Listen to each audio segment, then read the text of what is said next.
Betty, ¿cómo estás? Bienvenida a Audición Comidas.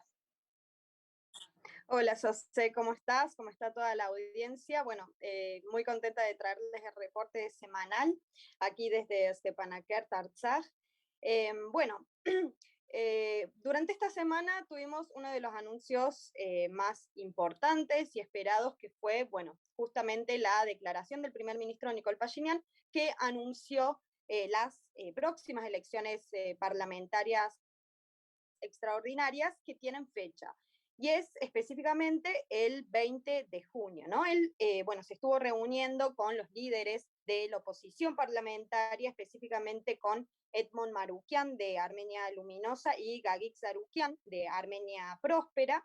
Y bueno, como conclusión anunció esta fecha concreta de elecciones, ¿no? Sin embargo, sabemos que es una fecha un poco lejana en el tiempo, ¿no? Podemos decir que en esta decisión influyó, en esta decisión de anunciar las elecciones parlamentarias anticipadas, influyó el descontento de la oposición, por supuesto, y sus acciones de protesta, que podemos decir que ejercieron una especie de presión al gobierno, ¿no?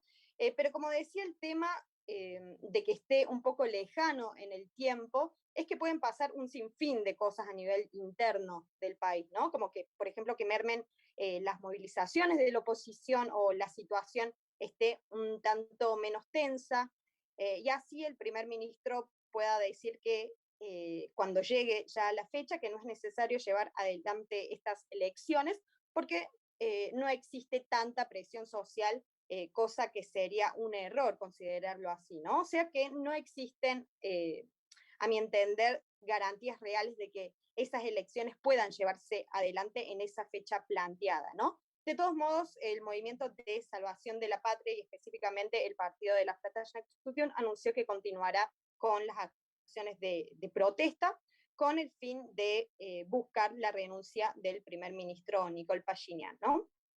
Por otro lado, si recordamos, Oni Kasparyan, jefe del Estado Mayor de las Fuerzas Armadas de Armenia, había sido destituido de su cargo a raíz de bueno, una ida y venida de decretos entre el primer ministro y el presidente de Armenia, Armen Sarkisian. Lo charlamos nosotros aquí en Audición Gomidas hace varios sábados atrás.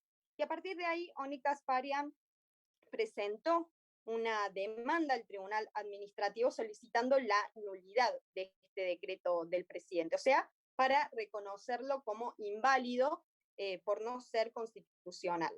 Justamente esta semana, bueno, el tribunal aceptó esta moción y tomó la decisión de que Gasparian continúe ejerciendo el cargo de jefe de Estado Mayor de las Fuerzas Armadas antes de la entrada en fuerza del juicio que resolvería este caso, ¿no? Así que bueno, por el momento este cargo sigue siendo ocupado por Oni Kasparyan. Bueno, por otro lado, hace unos días el ministro de Relaciones Exteriores de Armenia, Ara Aybasyan, tuvo conversaciones telefónicas con los ministros de Relaciones Exteriores de Argentina, Felipe Solá, y de Uruguay, Francisco Bustillo Bonazo. Hablaron, bueno, de sus relaciones, siempre haciendo énfasis en poner esfuerzos para ampliar y enriquecer aún más la agenda de cooperación que tienen estos países entre sí, ¿no? En el contexto, bueno, de los temas de seguridad y estabilidad regional, el ministro de Relaciones Exteriores de Armenia presentó la situación humanitaria de Artsaj y las medidas tomadas para abordar esta situación, ¿no? Bueno, sabemos que desde su asunción Aybasyan está comunicándose con sus pares alrededor de todo el mundo y bueno, y esta semana fue el turno de nuestros países. Por otro lado, el presidente de la República de Armenia, Armen Sarkisian, se reunió esta semana con el defensor de los derechos humanos de Armenia, Arman Tatoyan. Bueno, en esta reunión conversaron sobre el trabajo realizado para devolver a los prisioneros de guerra y encontrar a los soldados desaparecidos. El defensor de los derechos humanos presentó al presidente su concepto, su idea de crear una zona de seguridad desmilitarizada para garantizar los derechos de los residentes de Siunik. ¿no?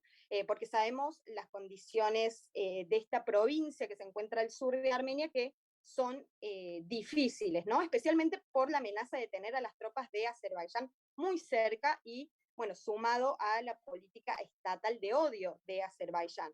Según los ciudadanos, bueno, se escuchan disparos aislados, a veces también sabemos, y lo hemos comentado, que hay banderas, hay letreros que marcan la presencia azerí en esta región. Y bueno, también hay graves violaciones a los derechos de la propiedad de los residentes de Siunik.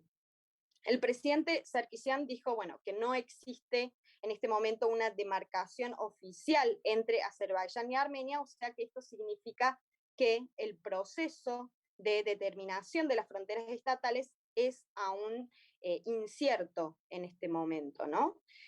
Bueno, por otro lado, la organización Human Rights Watch hizo una declaración esta semana denunciando que las fuerzas azeríes abusaron violentamente de los prisioneros de guerra armenios capturados durante la guerra de Artsakh, principalmente, bueno, torturándolos durante el cautiverio, y bueno, durante su traslado y detención. El comunicado, bueno, decía que las autoridades de Azerbaiyán deben investigar todas las denuncias de malos tratos y sancionar también a los responsables, ya que esto es, como sabemos, un crimen de guerra, ¿no? También, bueno, que Azerbaiyán debe liberar inmediatamente a todos los prisioneros de guerra, también civiles detenidos, y proporcionar información sobre el paradero de los militares, ¿no? Cuyo estado por el momento se desconoce. Pero que bueno, fueron vistos por última vez bajo custodia azerí. Esto es lo que decía específicamente el comunicado.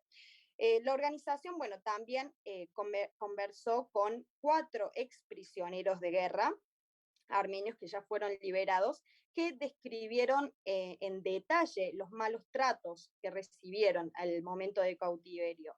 Todos, bueno, contaron que fueron golpeados con regularidad, con diferentes métodos, y que los tenían en condiciones humillantes realmente. Bueno, mientras tanto, un ciudadano turco de Estambul que se encontraba en una unidad militar de las tropas rusas fue trasladado al hospital de Stepanakert con una urgencia de salud, específicamente fue como un shock cardíaco, un infarto, y bueno, y allí en el hospital, bueno, se lo estabilizó, recibió los tratamientos correspondientes en la unidad de terapia intensiva, y bueno, fue dado de alta y entregado luego a las fuerzas de paz rusas.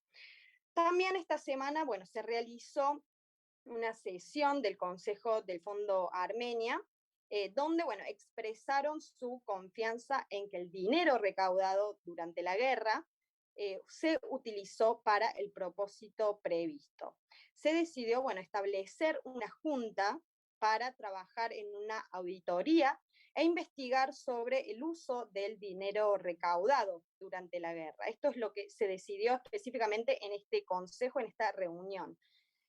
También, bueno, participó aquí el segundo presidente de Armenia, Robert Kocharian, y luego escribió en su Facebook que se discutió el tema del informe sobre los 50.000 millones de Trump que habían sido transferidos al fondo del gobierno, o sea, el presupuesto estatal, durante la guerra de Artsakh. Kocharian dijo que se había quedado un poco preocupado luego de esa reunión, ya que el primer ministro dijo que ese dinero se había fusionado, por así decirlo, con el del presupuesto estatal y no es posible especificar en qué se había gastado, ¿no? Los fondos recaudados específicamente para ayuda humanitaria, más que nada, ¿no? Y bueno, también habló de la cuota de desconfianza que existe alrededor del Fondo Armenia a partir de los manejos de los capitales durante la guerra. Mientras tanto, bueno, según el acuerdo con el fondo, el gobierno está obligado a informar sobre el uso que se hace de ese capital. Bueno, para terminar este informe semanal, también es importante comentar que esta semana se estuvieron realizando entrenamientos militares del Ejército de Defensa en Armenia, ¿no? Así que bueno, esos fueron básicamente un recorte de la realidad de esta semana en Armenia y Artsaj. Por supuesto, estaremos atentos a los próximos acontecimientos para tenerlos al tanto la semana próxima.